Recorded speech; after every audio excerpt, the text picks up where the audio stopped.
So let's carry on. 2.7, Griffin on Human Rights, Chapter 2, First Steps in an Account of Human Rights. So how should we understand agency? Well, we've seen Griffin has been talking about agency quite a bit already. He's going to talk about it a little more. There's some repetition in here, but well, let's forgive him. He's trying to drive the point home. So, because agency, personhood's doing a lot of work, right? It's only it's the one concept plus practicality. So personhood, agency, practicalities, deriving human, the foundation of human rights. So he's got a very robust notion of agency, right? We've seen, it's got a tripartite structure. Go back a few videos if you don't know what I'm talking about, where agency was laid out, and it's not a Kantian type of noumenal agent, right? With a nod to Kant, great Immanuel Kant, but it's not that. It's more of a psychological type of in the world kind of an agent. So how to understand this? Well, one of the traditional worries about agency, Griffin says, and it's wise to think about this, is the term agency is a complicated one. If you look at discussions of moral issues at the beginning of life, where that starts, et cetera, that whole abortion issue, pro-choice abortion, all that stuff, that turns on a lot of discussions about how you understand the notion of what does it mean to have life, human being, what does it mean to be a human being, an agent, et cetera, et cetera. So that comes up there.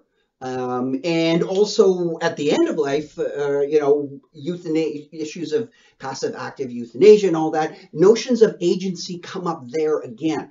So this is not just any old thing, but what those two debates show is that there's some play in the notion of agency, in the sense that it's not always clear. Like, is agency something that's achieved all at once, or is it gradual? And do you lose it all at once, or is it gradually lost? I mean, when you look at the way human beings do, emerge throughout the whole lifespan. When are you exactly an agent? When are you first an agent, and when are you last an agent?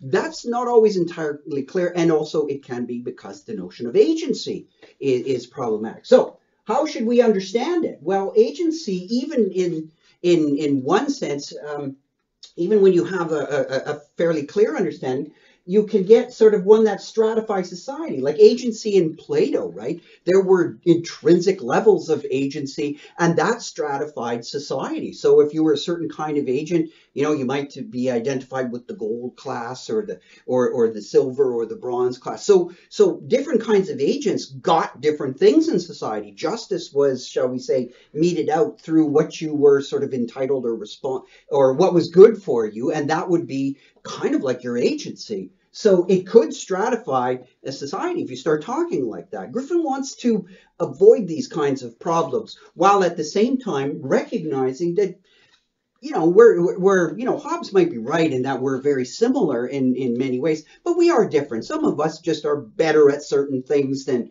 others, like mathematics or whatever. And maybe some of us are more sensitive to art and art criticism, and more sensitive to understanding novels. And so there's a variety of differences.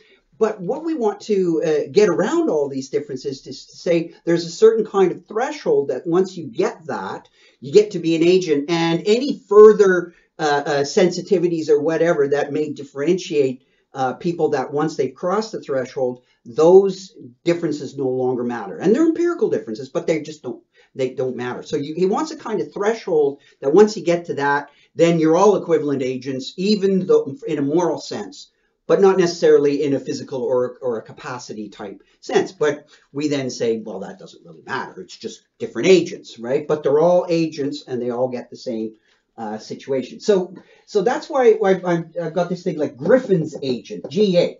And I'm going to tie it to some other things. But let's just look here for the moment. Yeah, it's got borderline cases. There's no question there. But basically Griffin's agent, it's someone that has a kind of a dynamic property, right? And he doesn't use the term dynamic property. I do, but you want to think about it not just as a static thing, like when you paint like this whiteboard, like that's white. That's a static sort of property, right? It's not, ongoing and changing. But Griffin's agent is more like the kind of like the dynamic property, like respiration, right? It's not a static thing. Respiration is something that can undergo respiration. It's a living, dynamic, changing. Its time is involved kind of property. So it's a dynamic property. It's not always the same all the time, as Jean-Paul Sartre and the existentialists said. Like being a human is sort of to be in transition, right? Is sometimes always to kind of be to become what you are not at the moment, to become something different. So the notion, and it sounds a lot more fancy than it is, but just this notion of change, right? So a dynamic property, like something. So it's a capacity to conceptualize a worthwhile life, which I just WWL, worthwhile life. It's this capacity to conceptualize and reconceptualize, an ongoing conceptualization. A capacity also not just conceptualizing, but to evaluate the worthwhile life, but reevaluate ongoing, and this act in pursuit of it. So that's the real dynamic thing, is some kind of action involved, like to pursue. And it's ongoing, right? It's not just one shot kind of deal. It's an ongoing. So sometimes it's like sort of like Charles Taylor used to talk about self-articulating animals. That's kind of what the Griffin's agent is like. That it's the capacity to come up with ideas and evaluate them of what the good life is, to pursue it, and then you change your mind and you reevaluate. And it's this kind of, as philosophers like to say, sort of dialectic of pursuit, and then the results come in and you go, okay, that wasn't the right move, and then you try something different and you reevaluate, or you think, oh no, I'm going to try that again, I'll try it differently, etc., etc. That's what we are. And animals, non-human animals, may have some of that, but not the way that we do it. Like dogs can try certain things, if you notice, they'll try and solve problems or whatnot, and Griffin's not denying that, but they don't have a conceptualization and evaluation of a good life. They just want to get that stick, right? So in this sense, Griffin's agent is clearly a normative agent, an active normative agent, evaluating, this is how it should be, this is how I should be living, etc., etc. So, but what he does want to pull it back from, because philosophers have talked about agency forever, right? Goes all the way back to Plato. The worthwhile life is not the same thing as a big planned out life, right? And somebody who has a huge plan in life and maps everything out, some of us look at that with great respect. Griffin doesn't seem to. He says, what do you want to do that for? I mean, that's just like locking yourself into things. That's not really what he means, what Griffin means, and he thinks that most of us mean by a worthwhile life. It's not necessarily completely structured and planned. And many people, probably most of us, we walk around and we have the notion of I have a notion of a good life. But if I said to you, okay, you kind of know what you want out of life, a good life, and you might say, yeah. But if I say, okay, I want you to write me an essay right now, what do you mean by a worthwhile life? You might say, well, look, I haven't mapped it all out or planned it, but I kind of know what I want out of life. I want to be happy and things like that. But no, I can't unpack it in that sense. So it's not that it's completely planned. And Griffin says, why do you want that? I mean, most of us just plan out our day, or maybe we plan how to get to the weekend because on the weekend we want to go skiing or something like that. And we also know that, stuff happens in life, and so I'm not going to get to go skiing or whatever, or go to a football game or sit around and read a novel or whatever you do, or watch TV. There's a sense of, it's a little bit haphazard, but it's full of enjoyments, etc., etc. But it's not too heavily planned. So the worthwhile life is not to be identified with a planned life. And to make Socrates mad, and me a little bit, the worthwhile life is not the examined life. As you may know, Socrates, the unexamined life is not worth living. Griffin says, what are you talking about? Of course it is. Lots of people don't. You don't have to, in order to have a worthwhile life, sit there and examine it like a philosopher, right? I might want to make the case, but I'm trying to expound a little bit on Griffin's. He's saying that, look, some people, most of us are pretty good at just naturally kind of knowing what we want, and we don't have to sit down every once in a while and really go through all our beliefs and examine them all. And it's debatable as to what Socrates even really meant by the examined life as well. But Griffin is saying that that's not really something like it's not like just a rational agent here. No. They're always examining things and choices, and no. It's not like that.